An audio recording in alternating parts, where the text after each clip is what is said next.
শেখ হাসিনার বিরুদ্ধে মানবতা বিরোধী অপরাধের মামলায় সপ্তম দিনের মতো সাক্ষ্য গ্রহণ চলছে।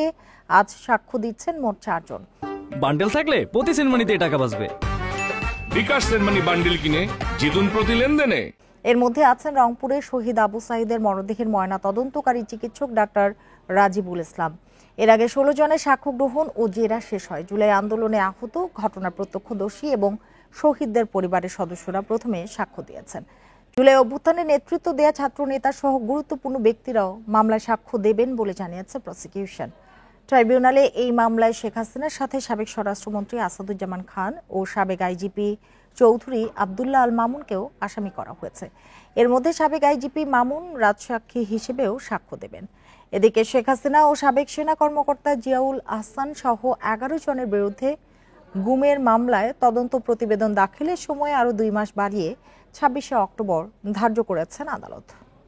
আরও জানাতে ট্রাইব্যুনাল চত্বর থেকে আমাদের সাথে যোগ দিয়েছেন সহকর্মী জাহিদুল বাশার। সপ্তম দিনের সাক্ষ্য গ্রহণের গুরুত্বপূর্ণ যে সাক্ষী চিকিৎসক রাজিবুল ইসলাম, তিনি কি বললেন? সিমি, ধন্যবাদ। দেখুন, শেখ হাসিনার বিরুদ্ধে এরই মধ্যে আজকে 2 জন সহ 17-18 জনের সাক্ষ্য গ্রহণ শেষ হয়ে গেছে। আরও 2 জনের হবে একটু পরে, এখন মধ্যাহ্ন বিরতি চলছে। আজকে যেই সাক্ষী যিনি দিয়েছেন ডক্টর রাজিবুল ইসলাম, রংপুর মেডিকেল কলেজ হাসপাতালের ফরেন্সিক বিভাগের প্রধান, তিনি কিন্তু আবু সাঈদের ময়নাতদন্ত রিপোর্ট তৈরি করেছিলেন এবং এটি শেখ হাসিনার বিরুদ্ধে আপনি যদি প্রথম 3-4 জন গুরুত্বপূর্ণ সাক্ষী ধরেন, তার মধ্যে ইনি একজন।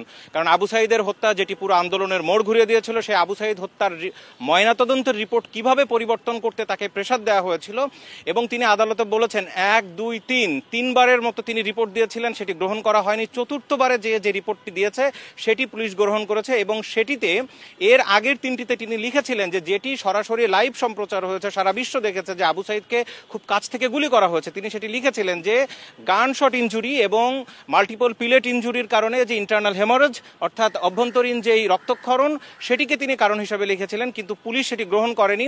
সেই সময় রংপুর মেট্রোপলিটনের ঊর্ধ্বতন কর্মকর্তারা এবং সাচিপের একজন নেতা ডক্টর চন্দন সহ অনেকেই, ইভেন ডিজিএফআই, এনএসআই এর কর্মকর্তারা সেই সময় যারা ছিলেন, তাকে সরাসরি তার সামনে যে রংপুরের যেই মেডিকেল কলেজের ভারপ্রাপ্ত ভাইস প্রিন্সিপাল ডাক্তার মাহফুজের রুমে বসে ইনস্ট্যান্টলি তাকে প্রেসার দিয়ে সেই রিপোর্ট পরিবর্তন করে আনা হয় এবং সেখানে ডাক্তার রাজীবকে বলা হয়েছিল যে আপনার এই বিষয়টি একেবারে রাষ্ট্রের ঊর্ধ্বতন কর্মকর্তা থেকে সবাই এই বিষয়ে কিন্তু খোঁজখবর রাখছে।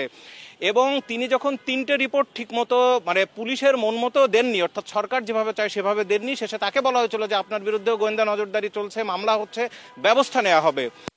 পরে চতুর্থ রিপোর্টে যে সেখানে বলা হয় যে এই গান শট এটি লেখা যাবে না, অর্থাৎ পুলিশের গুলি এটি সেখানে থাকবে না। তাদের নির্দেশনা ছিল, অর্থাৎ সরকারের নির্দেশনা ছিল যে লিখতে হবে আবু সাঈদের মাথায় হেড ইনজুরি। সেখানে ডাক্তার রাজীব তিনি বলেছেন যে তিনি বলছিলেন যে যেখানে সারা বিশ্ব দেখছে যে তাকে গুলি করা হয়েছে, এখন যদি আমরা লিখি যে তাকে মাথায় আঘাত করা হয়েছে বা নিউরোলজিক্যাল শক, সেটি লিখলে সারা বিশ্বের ডাক্তার সমাজ কিন্তু একটা হাসির পাত্র হবে মানুষের কাছে। যাই হোক, তিনি এটি স্পষ্ট করেছেন যখন তাকে বিভিন্নভাবে প্রেসার দিয়ে কাজ হচ্ছিল না, তৃতীয় রিপোর্ট পর্যন্ত, শেষে তাকে অফার করা হয়েছিল যে আপনি 2 সপ্তাহের জন্য পুরো পরিবার নিয়ে সিঙ্গাপুরে ঘুরে আসেন। তিনি বলেছিলেন যে তার পাসপোর্ট নেই, তখন বলেছিল আপনি কক্সবাজার যান। মানে এইভাবে বিভিন্নভাবে তাকে প্রেশারাইজ করা হয়, অফার দেওয়া হয়। শেষ পর্যন্ত আজকে এই আদালতে কিছুক্ষণ আগে কিন্তু একটি অডিও রেকর্ড দেখানো হয়েছে যেখানে সরকারের একজন ঊর্ধ্বতন ব্যক্তি তিনি সরাসরি আইজিপির সাথে বলছিলেন যে এই রিপোর্ট নিয়ে কি হচ্ছে, অর্থাৎ এটি প্রমাণ করার চেষ্টা করেছেন এবং তিনি এই সাক্ষ্য দিয়েছেন যে আবু সাঈদের রিপোর্ট একেবারে তৎকালীন প্রধানমন্ত্রী শেখ হাসিনা থেকে শুরু করে রাষ্ট্রের সর্বনিম্ন ব্যক্তি পর্যন্ত যারা দায়িত্বে ছিলেন বা ওই সরকারের মতাদর্শের সাথে ছিলেন, তারা কতটা উদ্গ্রীব ছিল এই রিপোর্টটিকে পরিবর্তন করার জন্য।